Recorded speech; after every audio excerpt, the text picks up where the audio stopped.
ugomba kumenya ibipimo mfatizo, uburebure cyangwa umuzenguruko w'igitsina cyawe uko cyagakwiriye kuba kingana, nibuza cyuzuje wuzuye kuri umuntu w'umugabo. Ibipimo mfatizo ni igihe ufite uburebure nibura 13.2 santimetero. Igihe rero ufite ubwo burebure, igihe cyafashe umurego, ibyo byafasha cyane kuko n'ibipimo mfatizo. Noneho umuzenguruko akaba ari 17.7 santimetero. Icyo gihe igitsina cyafashe umurego, igihe ufite ibyo bipimo, ibyo aba ari ibipimo mfatizo. Igihe mugira amahoro aho muherereye hose, ushobora kuba uri mu bihugu bitandukanye udukurikiranye kuri iyi channel yacu. Uyu munsi rero twabazaniye ibintu byiza cyane kandi by'ingenzi byatuma ugira ubuzima bwiza kandi ukabasha kuba ibintu byagenda neza.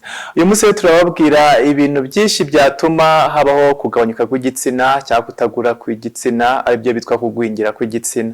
Igihe rero cyamaje kugwingira, biba ikibazo gikomeye cyane, ni kwa kundi uwo mwashakanye atishimira imibonano uko bikwiriye. Abashakashatsi bagiye bavuga ibintu byinshi bitandukanye byabaho byatera kuba habaho kugwingira kw'igitsina, ariko bagiye bavuga ko bishobora gutuma habaho ibintu byinshi bitandukanye, harimo kudatembera kw'amaraso neza, ndetse kutagenda kw'imikaya ngo igende ikora neza, n'umubyibuho ukabije nawo watuma habaho kugwingira kw'igitsina, cyangwa uburwayi bw'umutima nabyo birashoboka cyane, ndetse n'uburwayi bw'amibwe nabwo bwajya butuma habaho kugwingira kw'igitsina. Igihe igitsina cyamaje kugwingira nanone bishobora gutuma habaho ikibazo, bishobora guterwa nanone kuba warigize kwikinisha, nabyo birashoboka, wangiza ukabireka, byarangiza bigatuma habaho kugwingira kw'igitsina. Igitsina rero cyamaje kugwingira bitera ikibazo gikomeye cyane. Ese ushobora kwibaza ibipimo ngenderwaho cyangwa ibipimo fatizo by'umugabo ubasha kuba umugabo nyamugabo, agomba kuba ari umugabo. Ushobora kugomba kumenya ibipimo mfatizo, uburebure cyangwa umuzenguruko w'igitsina cyawe uko cyagakwiriye kuba kingana, nibuza cyuzuje wuzuye kuri umuntu w'umugabo. Ibipimo mfatizo ni igihe ufite uburebure nibura 13.2 santimetero. Igihe rero ufite ubwo burebure, igihe cyafashe umurego, ibyo byafasha cyane kuko n'ibipimo mfatizo. Noneho umuzenguruko akaba ari 17.7 santimetero. Icyo gihe igitsina cyafashe umurego, igihe ufite ibyo bipimo, ibyo aba ari ibipimo mfatizo. Igihe rero uri munsi y'izo santimetero, aba ari ikibazo gikomeye cyane. Abashakashatsi bagiye babivugaho kenshi cyane, bakavuga ko aba ari uburwayi burimo imbere ndani. Niyo mpamvu uyu munsi naje hano kugira ngo mbafashe, kugira ngo mubashe kuba mwagira igitsina kibasha kuba cyashobora akazi kose. 70% nanone by'abagore bakomeje bavuga ko igitsina bakunze kwishimira cyangwa igitsina bakunze kumva yuko bakoze imibonano neza, ni igihe ari hagati ya santimetero 16 na santimetero 20. Ubwo ni uburebure, byibura umuzenguruko bukaba bufite santimetero 12. Icyo gihe rero abagore bakoze ubushakashatsi bavuze ko icyo gihe ufite izo santimetero uzaba ari byiza cyane kurenza za santimetero mfatizo. Ni ukuvuga yuko igitsina gore gikunda igitsina kinini kurenza biriya bipimo fatizo. Igihe rero bipimo mfatizo bifite nabwo burya ntabwo bufite igitsina gihagije. Yego nibyo bipimo mfatizo ku muntu w'umugabo, ariko ntabwo bivuze ko ubasha kuba urengeje byaba bibi cyangwa urengeje byaba bibi. Gusa abagore bagiye bagarukaho kenshi bavuga ko igitsina kinini aricyo kibasha kuba cyatuma baryoherwa mu mibonano, cyatuma njyega kibamara ipfa, kugira ngo bashe kuba bakumva baguwe neza mu mubiri. Nanone bakomeje bavuga ko 3% nanone bavuze ko igitsina kiri hejuru ya santimetero 25 nacyo aba ari cyiza, ariko ni 3%. Urumva yuko igihe wageze kuri izo santimetero aba ari nyinshi cyane, ubwo ni 3%, murumva yuko ari gakeya.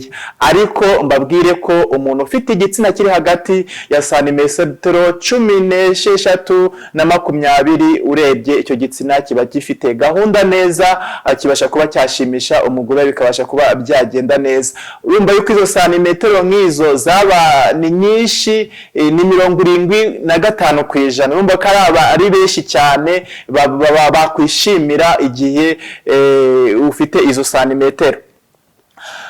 Bakomeje nanone bavuga ko ari ibintu byinshi cyane bituma habaho kuba wagira ikibazo cyo kudatera akabariro neza nibigende neza, ugasanga habayeho kurangiza vuba nabyo byateza ikibazo gikomeye cyane. Nuko bwose uyu munsi ndibanda ku bijyanye n'inuza n'igitsina gitoya, ariko kurangiza vuba nabyo byatuma habaho ikibazo gikomeye cyane, ugasanga ntago bigenze neza mu buriri, birangiritse, ugasanga muhorana amahane. Ni kwa kundi umugore ahorana umujinya cyangwa agahorana umubabaro kubera ikibazo nk'icyo cyo kuba yarangije vuba. Nanone bakomeje bavuga ko igihe ufite munsi ya santimetero 13, ubwo ni uburebure, ubasha kuba wakwegera muganga. Rero turahababereye kugira ngo mubashe kuba twabafasha mwebwe mufite igitsina gitoya. Hano hari amavuta muri Best Life Center ubasha kuba wayafata, maze ubundi igitsina kikabasha kuba cyakwiyongera, kubasha kuba wajyana izo santimetero 20 cyangwa santimetero 17, ibintu bikabasha kuba byagenda neza. Ushaka kuba rero uhereye hirya no hino ufite ibyo bibazo nk'ibyo bitandukanye, ukeneye inama zacu, ukeneye ko tugufasha, hamagara kuri 0788 27 28 Izo nizo numero ushaka kuba waduhamagaraho, cyangwa ukatwandikira kuri WhatsApp tukabasha kuba twagufasha aho uherereye hose, maze ubuzima bwawe bugakomeza kugenda neza. Ni 0788 27 28 Mbabwire ko igihe ufite igitsina gitoya, kugira ngo umugore wawe anyugwe biba ikibazo, cyangwa ngo umugore wawe yumve yuko ashize ipfa biba ari ikibazo. Rero amavuta arahari, ubasha kuba wagira aho dukorera ukayafata, maze ubundi ukabasha kuba wagira ubuzima bwiza. Cyangwa nanone ukajya ukunze gukora siporo, burya siporo nayo ni nziza, ari bibasha kuba byakwiyongeraho mu mubiri wawe kugira ngo igitsina kibashe kuba hagira akantu kiyongeraho. Nanone ushobora kujya ukunze gukora ibintu bigabanya umubyibuho ukabije. Umubyibuho ukabije nawo utuma habaho cyane kunanuka kw'igitsina cyangwa gusura inyuma kw'igitsina.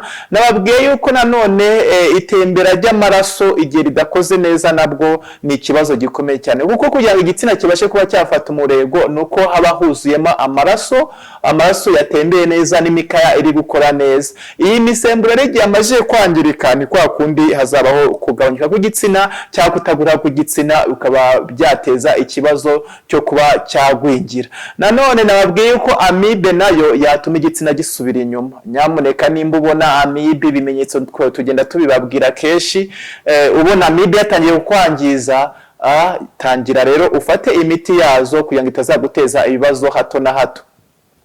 Rero aho muherereye hose mushaka kuba mukeneye inama zacu, mukeneye ko tubafasha.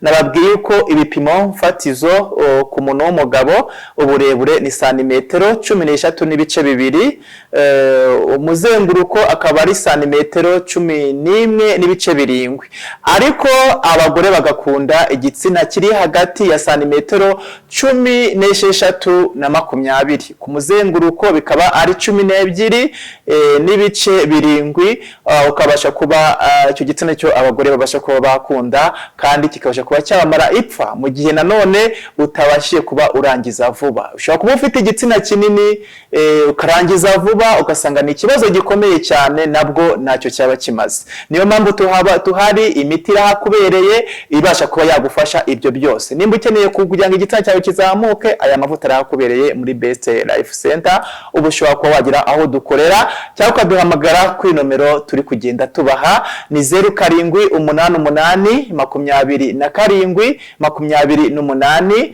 27 28 Ushobora no kuba watwandikira maze ubundi tukagusubiza. Ngaho rero mukomeze mutereho comment.